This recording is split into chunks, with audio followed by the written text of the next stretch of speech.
अब question number 30 है जिसके अंदर राउंड टेबल है, उसके अंदर ये हेक्सागोनल डिजाइन ड्रॉ की है और ये डिजाइन वाला पार्ट, ये वाला, ये 6 डिजाइन है, ये सभी आपको ढूंढनी है।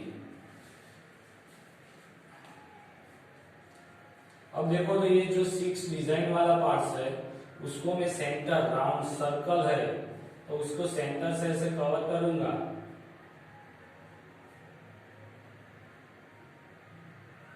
तो ये क्या बनेगा, ये सेंटर है, उसकी रेडियस आपको दी हुई है 28 सेंटीमीटर।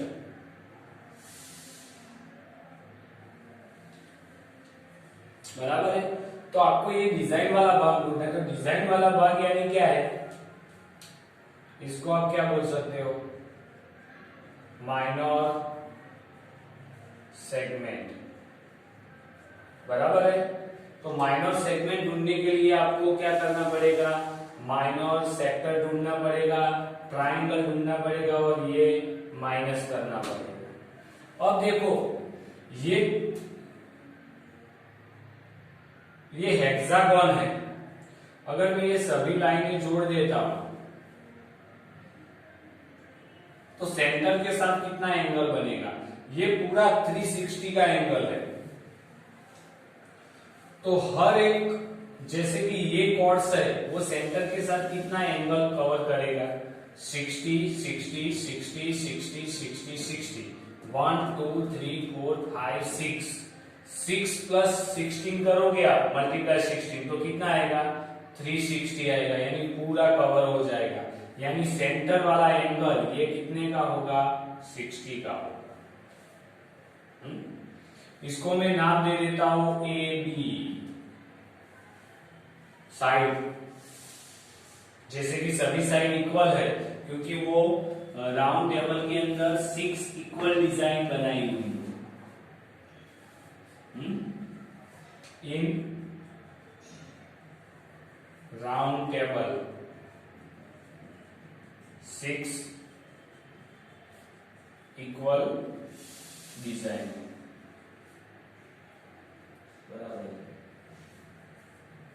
बराबर 6 इक्वल डिजाइन है, इसीलिए ए बी सी डी ई और एफ वाला ये भाग लेता हूं तो A B C D E F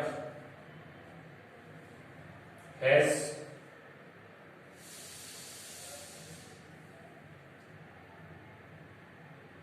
cover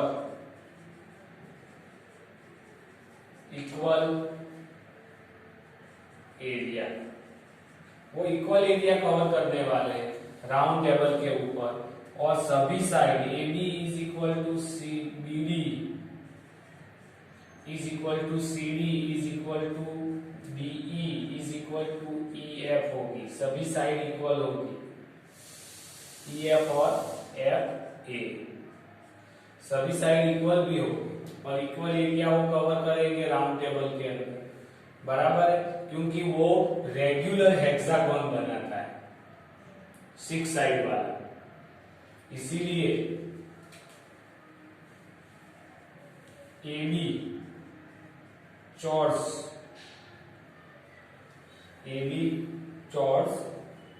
cover centre angle theta is equal to 60 degree, वो 60 डिग्री का एंगल कवर करेगा। या subtended angle A B chords का subtended angle to the centre वो 60 डिग्री का रहेगा। तो आपको रेडियस मिल गई, radius R is equal to आपको मिल गया 28 सेंटीमीटर, और दूसरा क्या मिल गया, थीटा मिल गया 60 डिग्री। दूसरी बात, ये एंगल 60 का है तो ओ ए बी वो ट्राइंगल है, इसके अंदर ओ ए और ओ बी तो रेडियस ही है तो वो इक्वल है, तो उसका मतलब ये इक्विलेटरल ट्राइंगल भी आ जाएगा। हाँ, उसकी बात करेंगे, पहले हम क्या ढूंढ लेते हैं, पूरा minor sector area is equal to pi R square theta upon 360। बराबर। पाई की वैल्यू ना वो भी दी हुई नहीं है, तो 22। आर की वैल्यू कितना है 28 और थीटा कितना है 60 डिवाइड बाय 360 और 27 का ये 7 भी लिख देता हूँ। तो 360 जाएगा तो 6 बजेगा, 7 4 जा तो 4 बचेगा ऊपर, तो कितना आया 22, फिर 2 2 जा 4 28 और नीचे आएगा 3 2 जा 6 तो 2 2 कैंसिल हो गया, 22 जा 44 इंटू 28 डिवाइड बाय 3 बराबर। तो इसका मल्टीप्लिकेशन 28 मल्टीप्लाई 44 0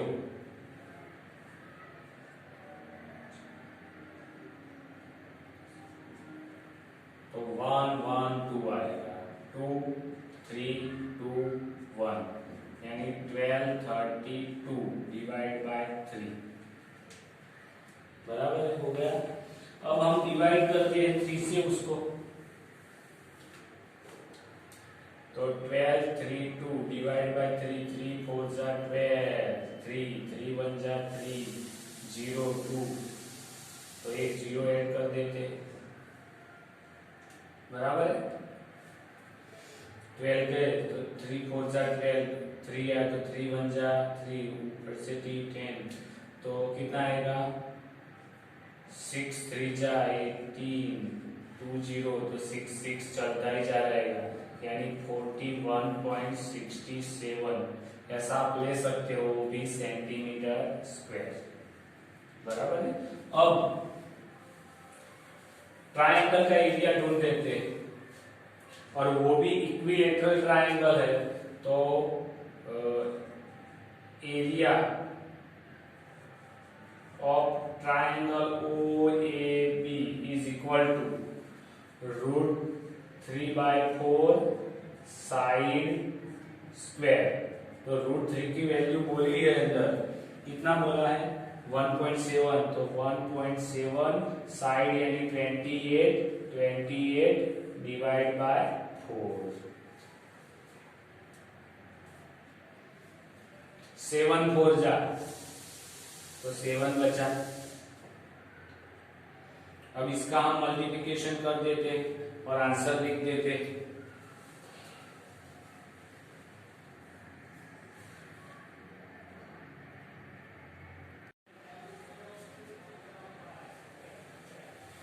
तो इसके डिवाइड करने पर आपको मिलता है इतना सेंटीमीटर स्क्वायर, जबकि ये मिलता है 33.2 सेंटीमीटर स्क्वायर। अब हमको ये माइनर सेगमेंट ढूंढना है, ये वाला एक पोर्शन, तो minor segment area is equal to कौन सा करेंगे minor sector area minus triangle area, तो कितना आएगा 410.667 माइनस 333.2। तो वो हम डिवाइड इधर करते हैं 410.667 333.200 तो 764, फिर आएगा इधर 0 10 में से तो 7 0 में से तो 3 और 10 में से 3 जाएगा तो 7 यानी आंसर आएगा 77.467। ये minor segment one minor segment का है। ऐसे कितने 1 2 3 4 5 6 तो टोटल वो डिजाइन वाला एरिया बोला है ना, तो total design area is equal to 6 into 77.467। ये करेंगे तो आपको फाइनल एरिया सेंटीमीटर स्क्वायर में आएगा।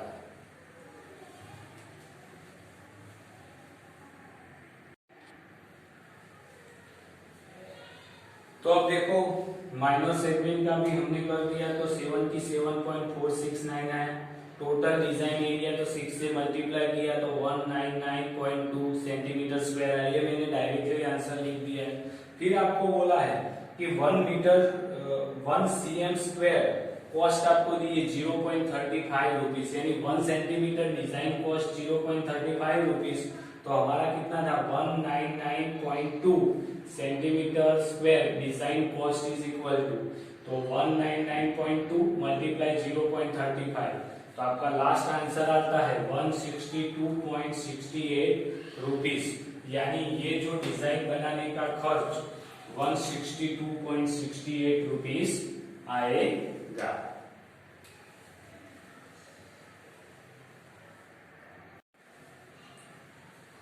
तो अब क्वेश्चन नंबर 14 है, click the correct answer in the following. Area of sector of angle P दिया हुआ है, तो थीटा की जगह पे आपको पी लिखना है। Question number 14। फिर area of sector of angle P in degree of circle with radius R, तो स्मॉल आर की जगह पे आपको कैपिटल आर लिखना है। तो उसका एरिया ऑफ सेक्टर तो आपको पता है, area of sector is equal to pi R square theta upon 360 है कि नहीं। पाई तो अपनी जगह है, आर की जगह पे आर स्क्वायर हो गया और थीटा की जगह पे मैं पी रखूंगा, तो 360 वही का वही आएगा। यानी नीचे में से अब आपको उसको बनाना है कि इसमें से कौन सा आएगा। तो देखो पी के अपॉन 180 दिया हुआ है, बराबर है नीचे, और 2 पाई आर लिखा है, तो 2 पाई और आर आएगा, यानी पहला ऑप्शन तो नहीं आएगा आर स्क्वायर वाला। अब दूसरा ऑप्शन पे देखो, तो ऐसा बनाते हैं, तो पाई आर स्क्वायर, तो पाई आर स्क्वायर पी, लेकिन नीचे 180 लिखा है, यानी दूसरा ऑप्शन भी नहीं आएगा। अब तीसरा ऑप्शन है जिसके अंदर भी आर अकेला है, तो तीसरा ऑप्शन है क्योंकि आर का स्क्वायर है, तो चौथा ऑप्शन आता है। अब इसको चौथे ऑप्शन की तरह बनाएंगे तो ऊपर नीचे 2 से मल्टीप्लाई करेंगे, तो देखो पी को आगे लिख दिया 36 2 जा 70 0 होगा, 36 और 0 का, तो p बाय 70 आ गया। अब p को आगे लिख दिया, बचा क्या 2 पाई और आर स्क्वायर, तो मैं इधर लिख सकता हूं 2 पाई और आर स्क्वायर। तो ये आपका ऑप्शन देखो, ये है आपका ऑप्शन नंबर डी, तो इसीलिए डी ऑप्शन आएगा। यानी ऊपर वाला और नीचे वाला ये वाला आंसर एक ही है, खाली इधर 2 से मल्टीप्लाई करने पर ऐसा आंसर आता है, इसीलिए डी इज द करेक्ट। इधर हमारी एक्सरसाइज 12.2 कंप्लीट होती है।